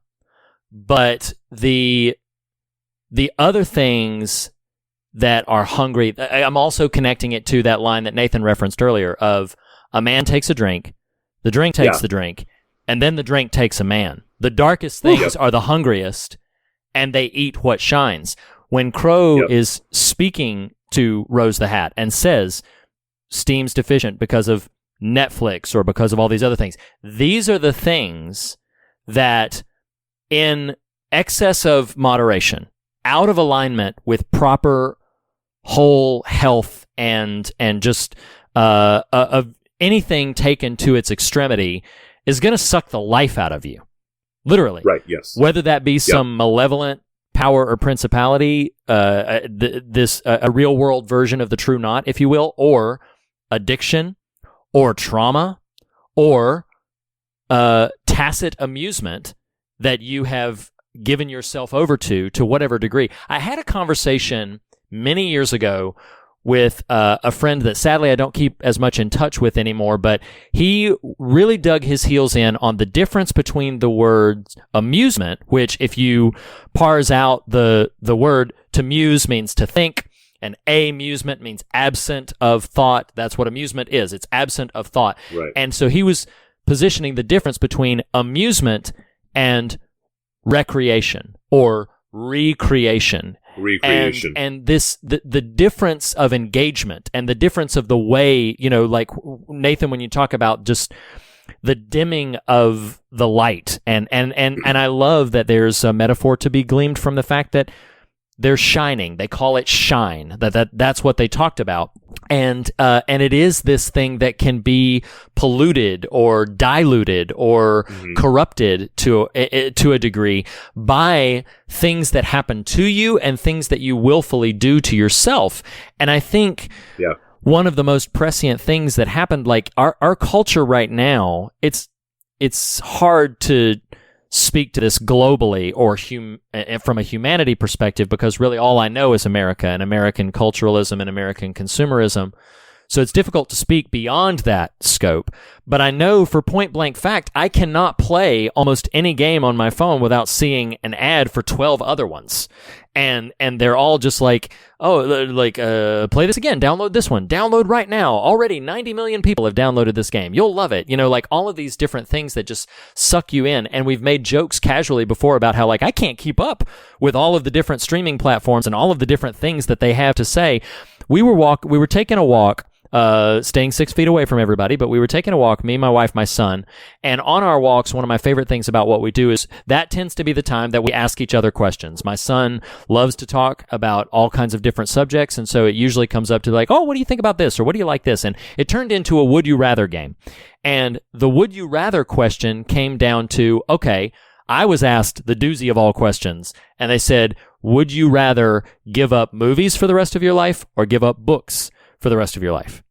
And I labored on it for a moment, and then it was funny because my answer officially was well, I would probably hold on to movies.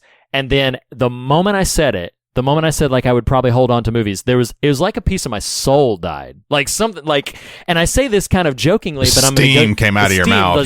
Came out of my, it just evaporated. But I had this experience that I think is relevant to this conversation, and then I'll hush, that the moment I pondered the notion of never getting to meditate on the written word again, took something out of me. I don't want to be too dramatic than the moment was, but that thought, seconds though it was, diminished me somehow in that scope. That then when I pivoted and said, no, I would get rid of movies, did not quite have the same effect. And I love me some movies. We're talking about a movie right now, rather than the book it's based on. But it did start as a book, I was going to say. Yeah, it did. Yeah. But I do think there is something to be pondered on about the not only what you engage with and how frequently you do, but the way in which you do. It's not something new to this show. We mention that in different contexts all the time, but the way in which you do. And I do think that is pretty crucial of a consideration. Yeah, go ahead, Nathan. I was going to say, someone's about to jump in because I'm about to go. But go. You're cut free. Fly, my friend. Be free. Whee! It's pulling back the shower curtain. I'm here. No. The things that are coming out to me here are just like you know, and we are pushing past some of what is in the film, but taking the idea that, again, I think is sub and textual about soulfulness and richness of personhood. And I do think, as a person who partakes liberally, comfort and convenience will kill us. Like, Ian, you referenced booze of the soul. Like I am talking to you all on a smartphone right now and can see your lovely faces, but we as a species have not yet named directly and in a way that's meant to actually help us the addictive properties of the things we now carry around on us 24/7. And even set that aside, that's a pretty dramatic one, but even set that aside of just read, to your point, movies versus books kind of idea. And I don't want to single out particular media per se or anything like that, and more meditate on this notion of comfort and convenience. My go-to sort of mentor from afar these days, of Richard Rohr, talks about, inconvenience is suffering, and we hate suffering. Like, right. even getting cut off in traffic, while we wouldn't typically consider that suffering, anything that causes us that disruption. Suffering equals disruption, right. This idea. And something maybe it's quarantine time, what have you. I typically am really bad. I'm like slow moving iceberg. It's like it takes me forever to actually adopt things in a real deliberate fashion. But Rohr's comment that I mentioned a few months ago on the show, that God comes to you disguised as your life. Like, I don't have that written on my bathroom mirror, though I've thought about doing that, but it takes me a really long time to do things. But I have operated. If a month ago I was at 0% operating in that mindset, I'm now at like 5 to 7%. So it's not dramatic, but it's there. And I've started in moments where, we've got a 3-year-old right now.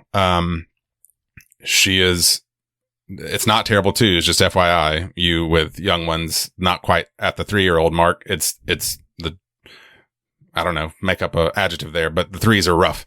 And she's becoming very, pushing a lot of boundaries and being real, just kind of one extreme or the other.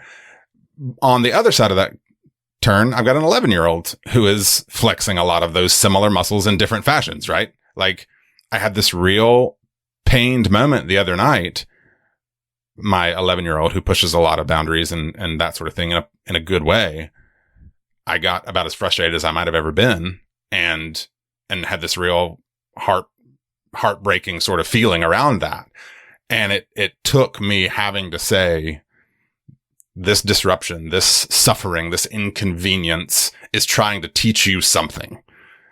And my God, we hate being taught things about ourselves. Right. And so what do? We booze literally, we booze figuratively, we avoid the introspection. And it sounds like I'm being, kind of authoritarian about this. I'm not. Like, I'm learning this too, but like, as we're processing this, it's interesting that, to your illustration, Ian, earlier, of Dan's mental landscape is literally just this barren, frozen labyrinth that has nothing in it.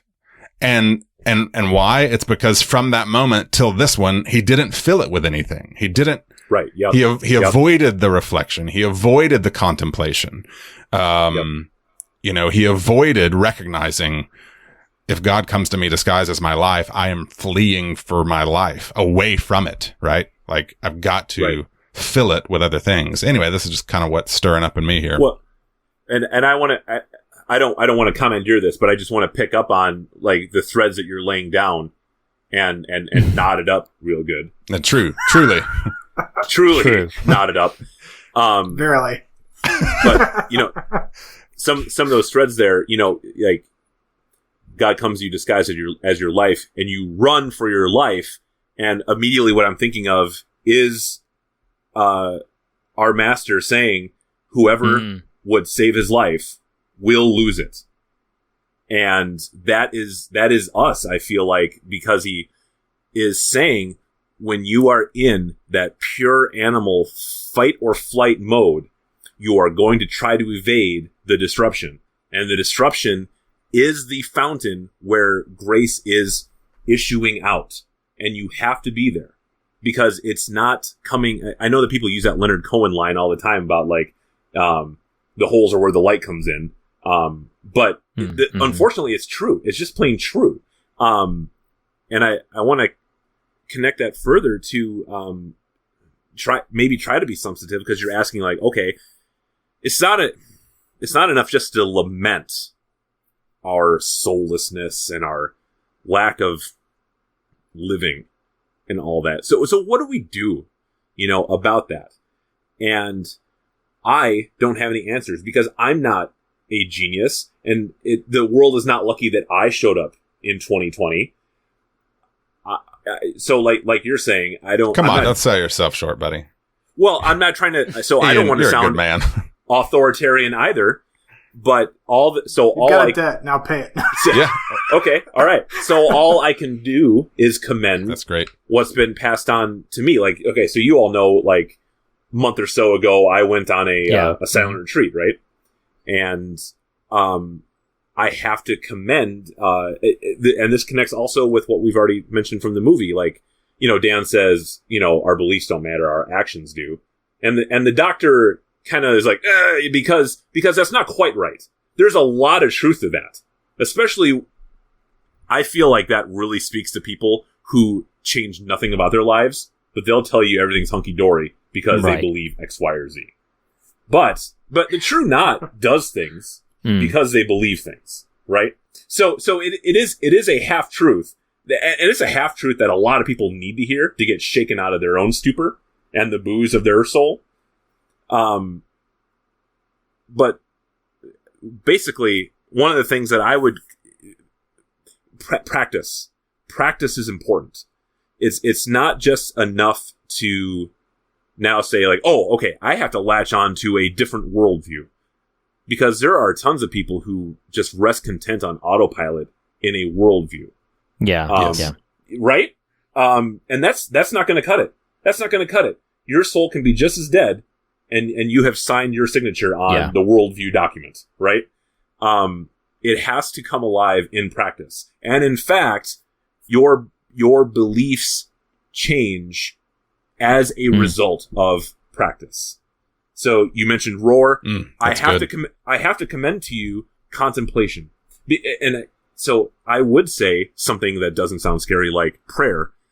That's true. Okay. I think that we should all pray more, but I also don't want that to sound like some fundamentalist sermon, like, y'all need to be praying more, then things will be going better, because I'm not promising anything like that. In fact, what I am learning about myself and about the practice is that I think all of us talk way too much when we pray. I think that we need to spend a lot more time shutting up and just waiting and just listening for when God shows up. And you know what I mean. I'm not going to give that the death of a thousand qualifications. God's always there. I know. So just one of them. Just one of them. To the just one qualification.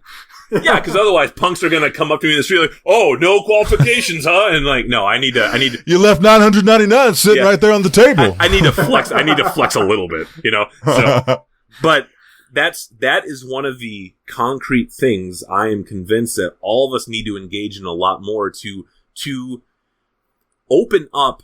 We are so curved in on ourselves, and that kind of contemplation and waiting for God opens up that closed sphere, not completely and automatically, but I guarantee you the booze of the soul only contracts it more. It only curves us in on ourselves until we are that black hole, until we are that point beyond the event horizon that light does not escape, where light does not shine at all. Practices like that, and like I'll just go for the jugular with this one. The true not. I mean, they eat people, right? And I think one of the practices that we have to, right now we can't do it, but we can long for the Eucharist, man. The one righteous victim who gives himself to be eaten. and promises to change us in that encounter. So, you know, a lot of people inside their libraries, their repositories, and to a lot of people, those repositories are just food. Yeah. To the dark forces in the world, it's just food. And we need food. We're starving. But instead of biting at each other, making victims of each other, I think we need to long to eat the Commune. one. Yeah. Yeah. Yes. Yeah. Communion. Yes. Yeah. No, I wholeheartedly agree. That was long. I'm so sorry. No. We're probably going to pivot toward an ending, but I don't want to leave Blake and Andy out of the opportunity to shine any of their own particular thoughts on this. Andy, what do you have to say in response to these ruminations as they were?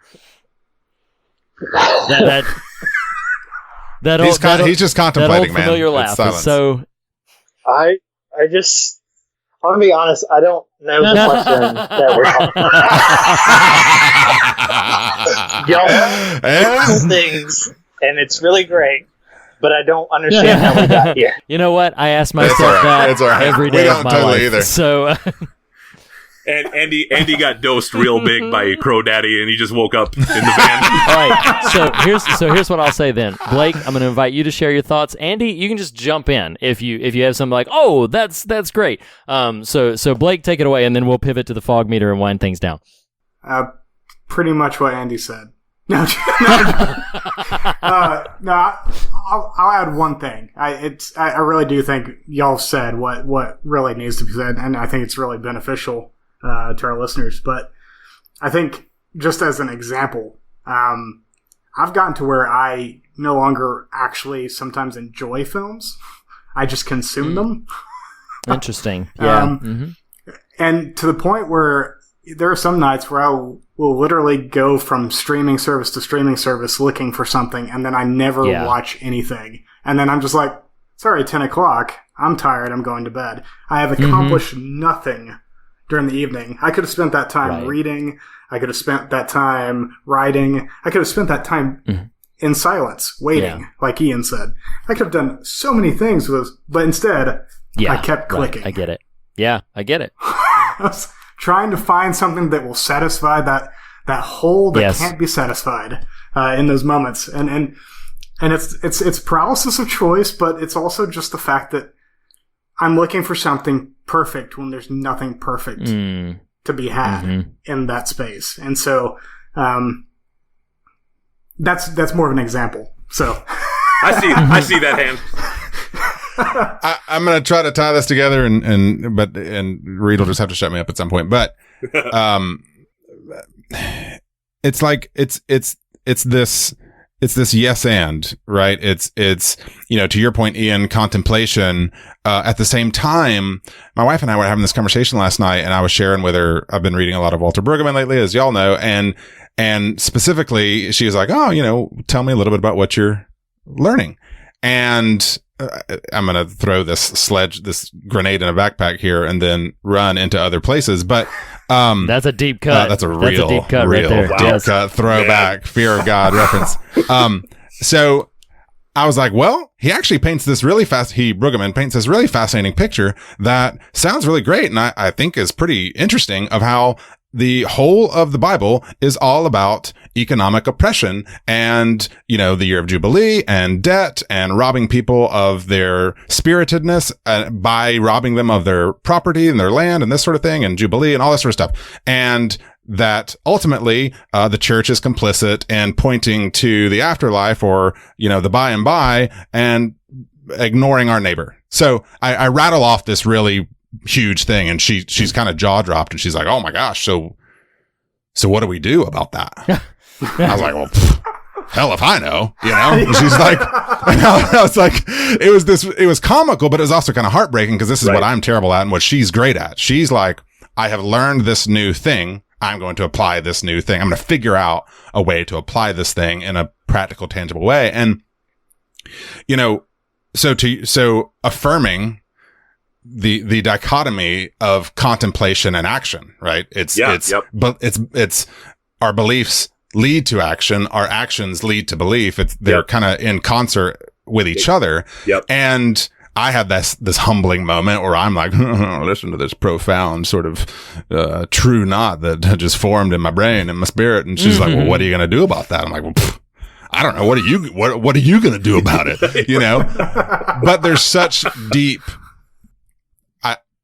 I'm such a firm believer in these days of those types of ideas that I don't want to leave that on the table. You know what I mean? Yeah, I don't want to, because I'm as guilty of it as anybody. And there are moments where I'm like, man, you know, in quarantine time, school's out. I'm basically a glorified, you know, stay at home dad, you know, kind of thing. And so in a sense, oh, is that my booze? Well, no, it is only if you neglect to see God in your life in this moment, which is your call to this tiny little thing. Now act accordingly, right? Right. Yep.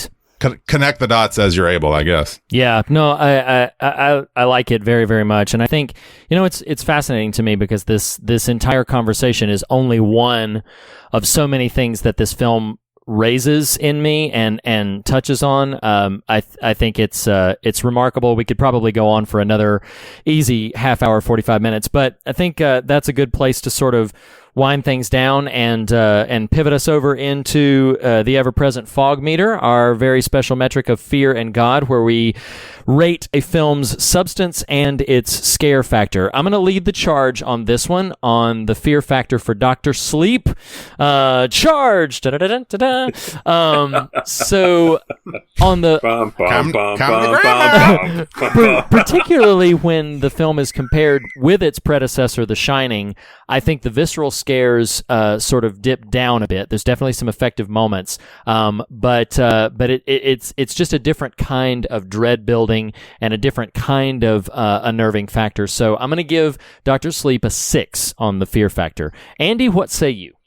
I'm going to give Dr. Sleep a 5 on the fear factor, because that's what I'm doing. Nathan, how about for you? Oh, yeah, you're just contemplating. I think I was worried my mic had dropped out for a second. It happens, man. No. Just I heard taking a moment of you. silence, waiting for God to speak to him. You say that, but that image that I think it was you, Blake, called out about Dan putting his hand on the man's head, like that's really speaking volumes to me right now. And I love that run of the film. Fear factor, you know, the kind of 1-2 punch of the death of Jacob Tremblay and the mom and baby at the beginning are strong. I don't know that the film as it exists rises much above those two, but for those two, I think I'm with you, Reed. I'll go with a 6. I thought too much about it. Go ahead. What do you think, Blake? I'm going to go with Andy, go with a 5, for pretty much the same reasons that everyone said. So. Yep. How about for you, Ian? I'm going to go with a 5 for exactly the very same reasons that everyone has said. My man. So I'm going to pivot back to Blake for the God meter. What would you give this film for its substance measurement? Against because this, I don't think this film did very well, right? Not fine. In the big scheme of things, like critically, it got a little bit, but on the whole, it just didn't quite connect with people. Compared to projections, that's true. Yes. Yeah. Is that your determination for substance in your life? No. Well, how much money is in your wallet? And that's going to tell me, you know. Part of it's for me. It's just being like aghast that people did not connect with this on a more intimate level. Like there is so much here. Like that's cool. If you just take time to actually sit down, buy into it. Yes, you have to buy in. It's not an easy movie to just sit down and accept. You know, there's a lot of potentially silly stuff that you pretty much have to be like, okay, I'm going on this ride. A lot of people saw the box and put it back. Yeah. So yeah, if you can buy into it, like there is just so much depth going on here, and it makes me sad that people did not see that. or did not attempt to see it for what it had to offer. I'm actually going to give it an 8 for God, because I think there is a lot that could be taken from the actual text of the film and then could be added upon through subtext and through your own meanderings. So. Yeah. I like it. Ian, how about for you on the God meter? I'm going to go with a 7 because the substance is wholeheartedly there, but I think that I don't think it's I don't remember who did the editing on this. I'm just adding that because I was going to say I'm not sure that it's like a fault of Flanagan's or of the script, but I think that sometimes there are transitions that are really sharp, like really, really sharp. A scene that lasts 1 minute. There's a couple decisions like that kind of halt the baking in of some motifs and some themes at times. Yeah. And that I think that's the only real knock against it substantively, because it just feels kind of like you got a morsel in your mouth, and then someone's like, no, now you give it back, and that's.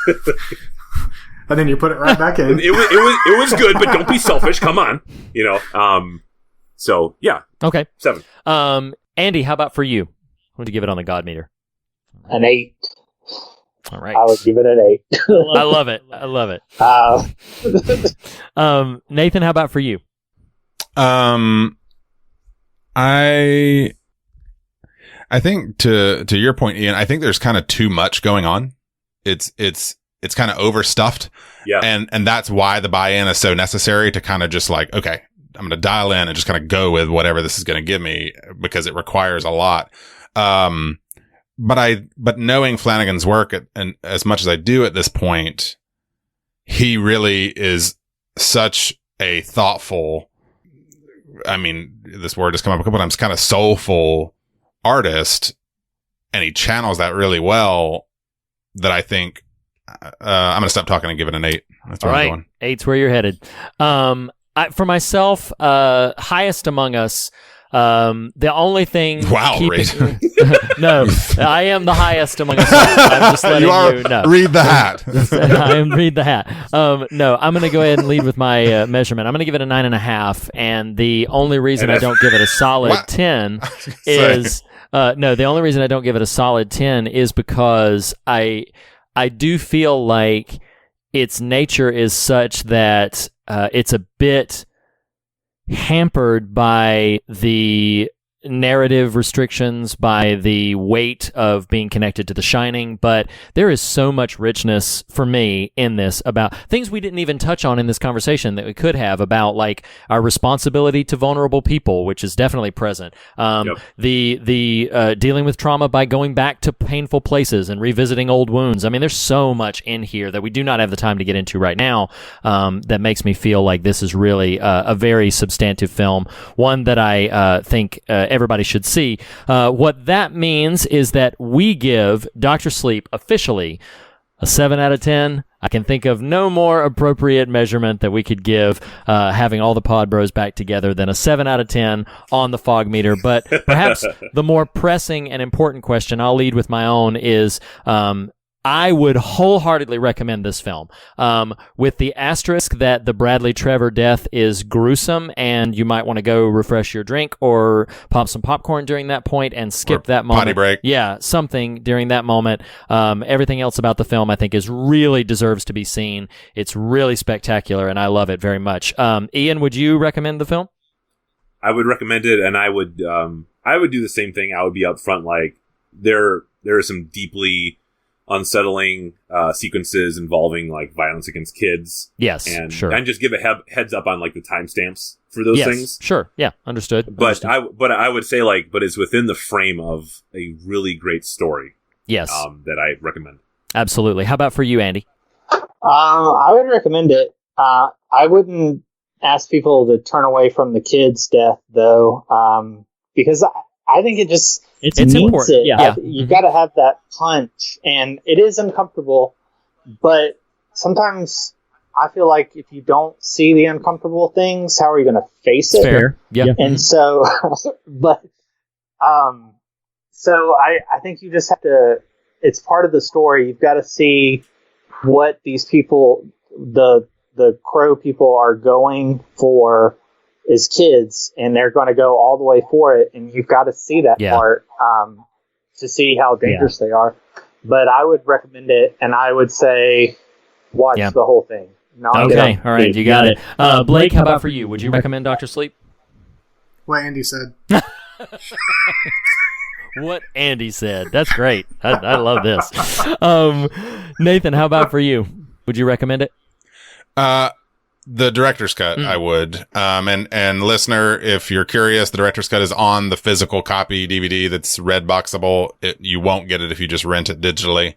But it's long. It's definitively longer. It's just for the amount this movie asks of you, I may as well get all the director's cut in return. Sure. Because the Venn diagram for really appreciating this film is there's a lot of layers in play. But no, I mean, I think it's, if you like Flanagan, if you like Stephen King, it's an easy recommend. All right, good. So that puts yet another Quarterly King in the books. It is always a pleasure to have all of the Pod Bros back in session. Thank you all very, very much for devoting the time to this conversation, the time it took to watch the film. Really appreciate it. So I'm just going to say a big, big thank you to each and every one of you for having this conversation with me. Listeners, next week, we are pivoting into something pretty special. I'm not going to unpack or preview all of that right now. I'm going to ask you to stay tuned to social media. I'm going to ask you to stay tuned to the feed. We're going to have some really cool things.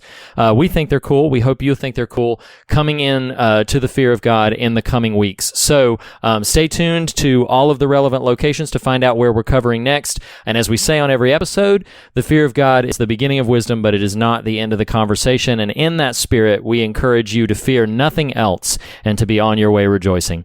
Pod Bros, thank you very, very much again. All right, appreciate it. Thank you, boys. Thank you. Bye. All right. Thank you. We'll see you all next time. Bye.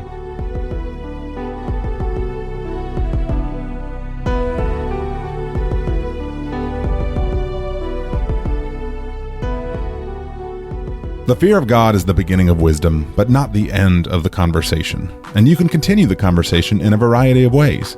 Start by visiting thefearofgodpodcast.com for all the latest episodes and news, as well as for merchandise and how to contact us. You can follow us on Twitter @TheFearOfGod, on Instagram @FearOfGodPodcast, or join the Facebook Fear of God discussion group. Special thanks to Jacob Hunt of JacobHuntComics.com for our artwork, to Lee Wright and Reed Lackey for our theme music, and to Tyler Smith and MoreThanOneLesson.com for making our show possible. Lastly, be sure to subscribe to us on your podcast platform of choice, and if you listen to us through iTunes, we would greatly appreciate a rating and a review. Thanks for listening. We'll see you next week.